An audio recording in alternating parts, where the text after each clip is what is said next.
নমস্কার, story officially চ্যানেলে আপনাদের প্রত্যেককে স্বাগত।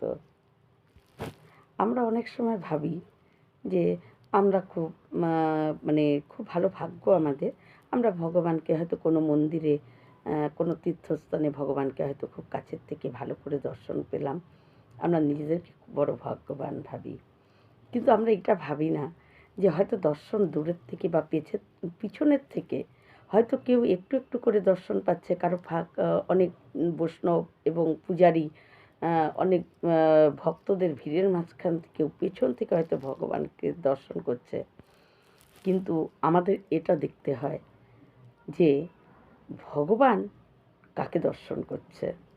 ভগবান যাকে দর্শন করে, ওই ভিড়ের মধ্যে ভগবানের চোখ যার চোখের সঙ্গে মিলে যায়, তার ভিতরে ভক্তির সঞ্চয় হয়। ভগবান তাকে নিজের করে নেয়। ভগবান তাকে কোনো মূল্যেই তাকে আর ছাড়ে না। আজ আমি এরকমই একটা গল্প বলছি। মদনমোহন মন্দিরের একজন ঝাড়ু টাড়ু দিত এবং বাগানের, তিনি জাতিতে মুসলমান ছিলেন।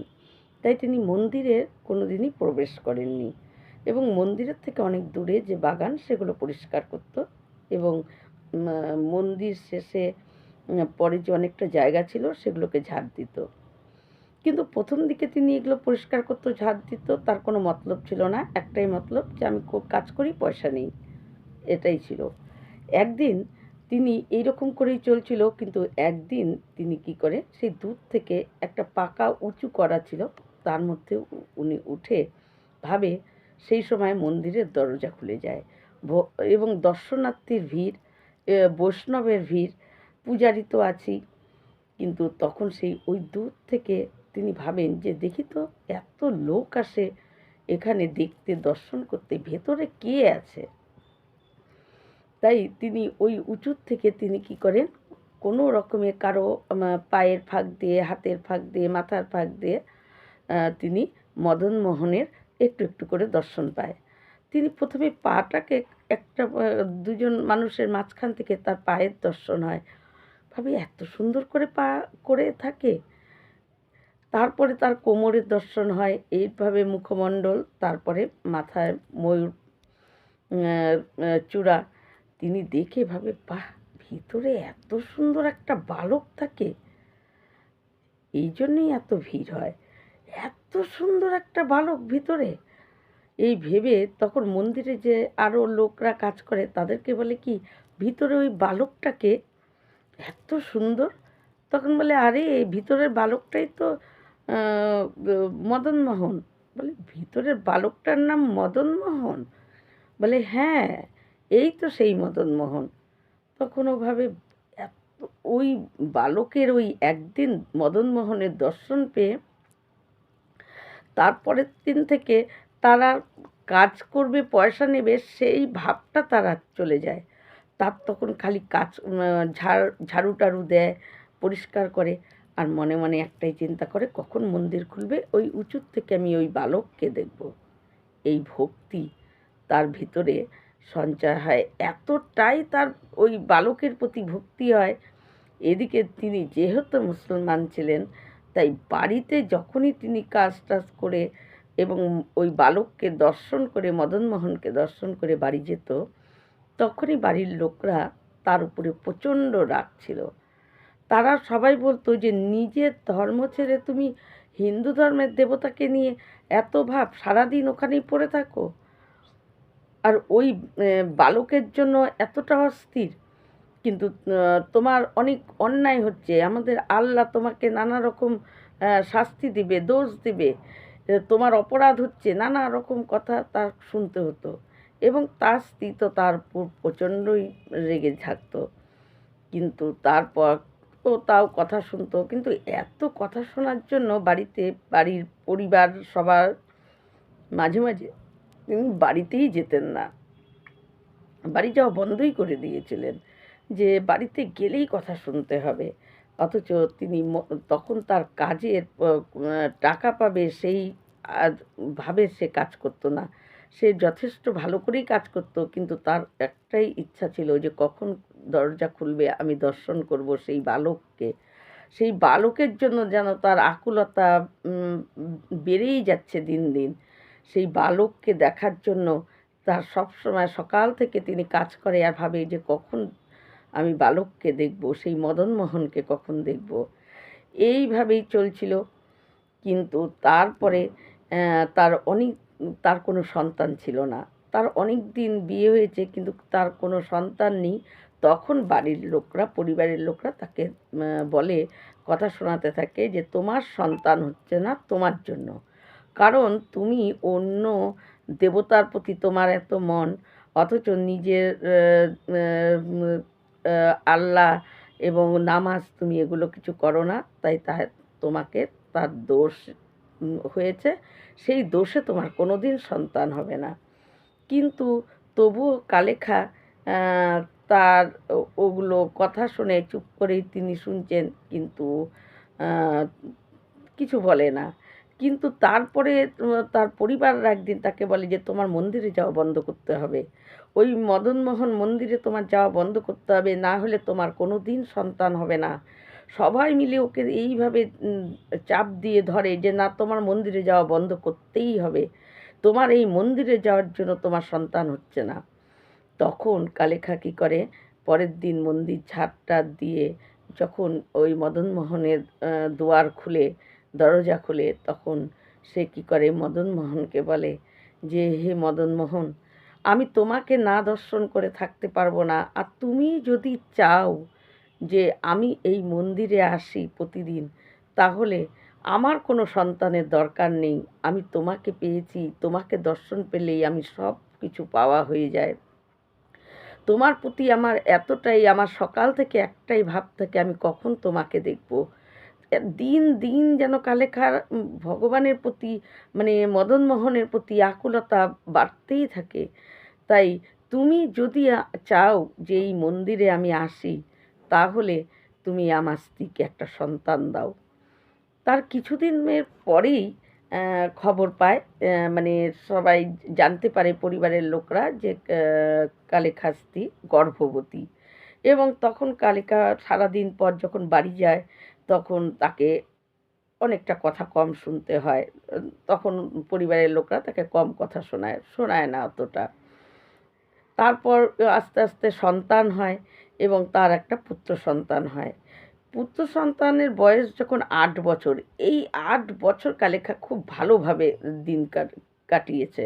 বাড়িতে আসতো, কেউ তাকে কথা শোনাতো না, এবং মন্দিরে তিনি সারাদিন থাকতো। এক একদিন তিনি মন্দিরেই থেকে যেত, আবার কোনো কোনো দিন বাড়িতে যেত, কিন্তু বাড়িতে গেলেও কেউ তাকে কথা শোনাতো না, যেহেতু তার সন্তান হয়েছে। কিন্তু সেই সন্তান যখন ৮ বছর বয়স, তখন তিনি, সেই সন্তান কী করে, নদীর ধারে একদিন খেলতে যায়। এই নদীর ধারে খেলতে গিয়ে একটা সাপ তাকে দংশন করে, এবং সাপের দংশনে সে ঢলে পড়ে যায় ওখানে নদীর ধারে। এদিকে ওইখানকার আশেপাশের লোকরা তারা চিনতো, তারা কী করেছে, দৌড়ে গিয়ে সেই কালেখার স্ত্রীকে গিয়ে বলে যে তোমার ছেলে খেলছিল নদীর ধারে, তাকে সাপে কামড় দিয়েছে। এই শুনে কালেখার স্ত্রী সেভাবে, যে কালেখা তো মন্দিরেই আছেন, তাই সে দৌড়ে মন্দিরে আসে, মদনমোহন মন্দিরে আসে।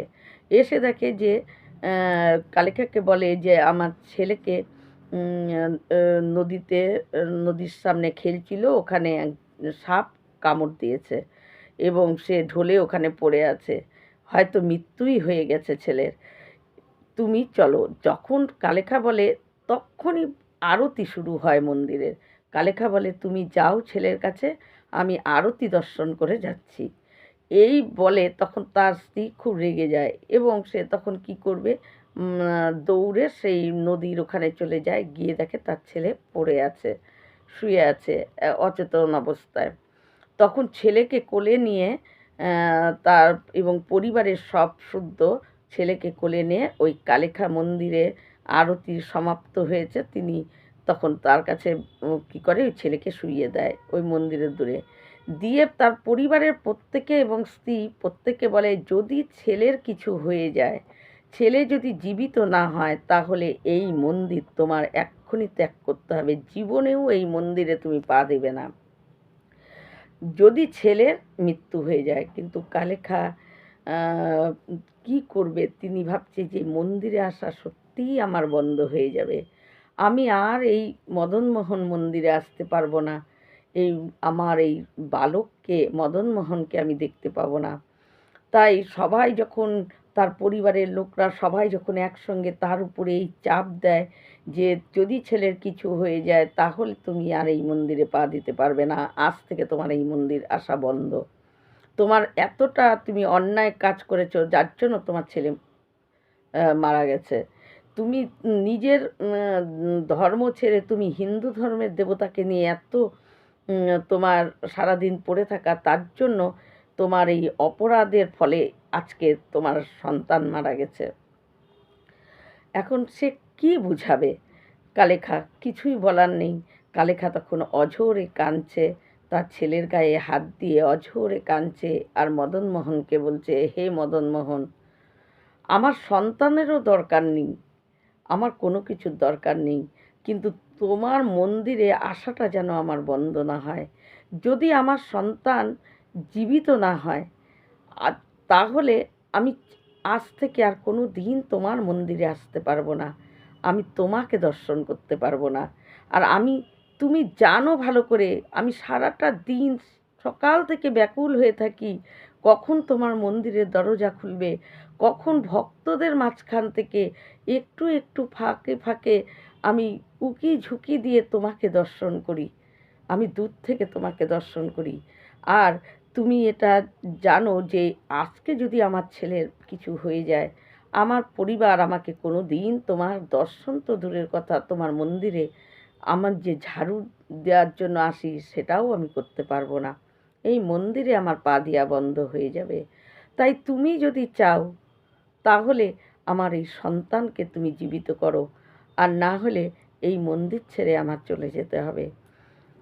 তখন এগুলো বলতে বলতেই আসে অঝরে কাঁদছিল কালিখা, কিন্তু তখন তার ছেলে উঠে বসে এবং বসে কালিখার হাত ধরে বলে, বাবা বাবা, ওই ছেলেটা কোথায় গেল যে নাকি আমাকে বলল যে তুই খেলবি না আমার সঙ্গে, তুই কেন ঘুমিয়ে আছিস, ওঠ আমার সঙ্গে খেলবি, আমি তো তোর সঙ্গে খেলবো, যে আমাকে এটা বলে গেল।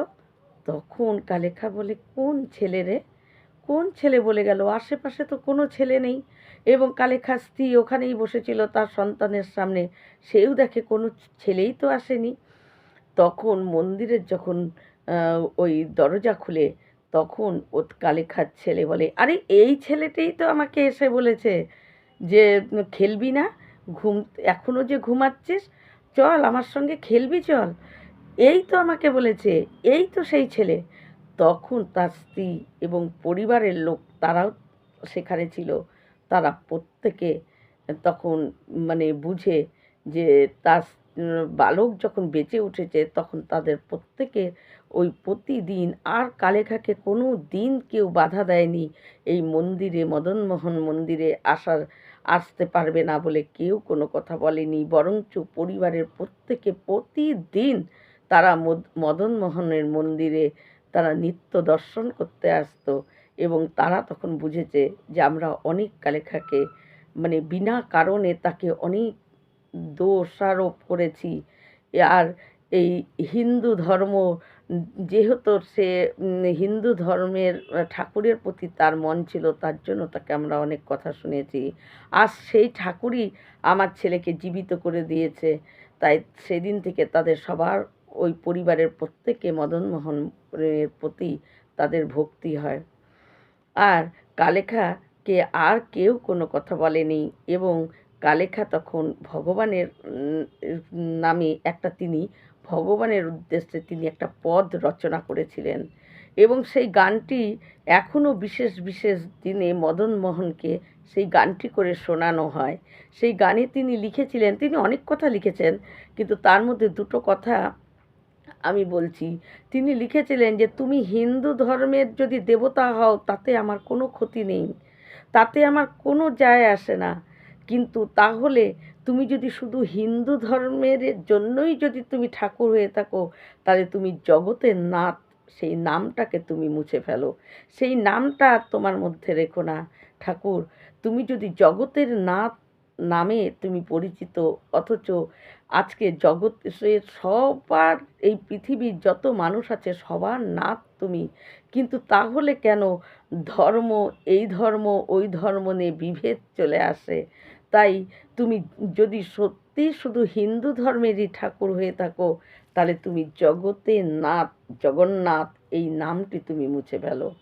এরকম একটা সুন্দর পদ তিনি লিখেছিলেন, এবং সেই পদটি এখনও মদনমোহন মন্দিরে বিশেষ বিশেষ দিনে সেটা গাওয়া হয়।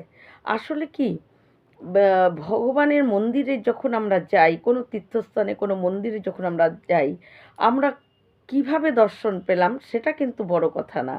হয়তো ভগবানকে সামনের থেকে দর্শন পেলাম, নাকি পিছন থেকে কোনো রকমে ফাঁকা দিয়ে কারো মাথার উপর দিয়ে একটু দর্শন পেলাম, সেটা কিন্তু বড় কথা না। সবচেয়ে বড় কথা কি, ভগবান কাকে দর্শন করছে, ভগবান যাকে দর্শন করছে ভগবানের কাছে কোনো ভিড় নেই। ভগবানও ওই হয়তো যে নাকি ভগবানকে সবার পেছন থেকে পা উঁচু করে হয়তো ভগবানকে দর্শন করছে, ভগবানও হয়তো এত মানে বৈষ্ণব, এত পূজারী, এত ভক্তর মধ্যে হয়তো তাকে দেখার জন্য তিনিও পা উঁচু করে মাথা উঁচু করে তাকেই দর্শন করতে চাচ্ছে। এটাই হলো আসল। তাই যাকে ভগবান দর্শন করে তার ভিতরে ভক্তি সঞ্চয় হয়, ভাবের সঞ্চয় হয়। ভগবান তার কোনো বিপদেই তাকে ফেলে চলে যায় না।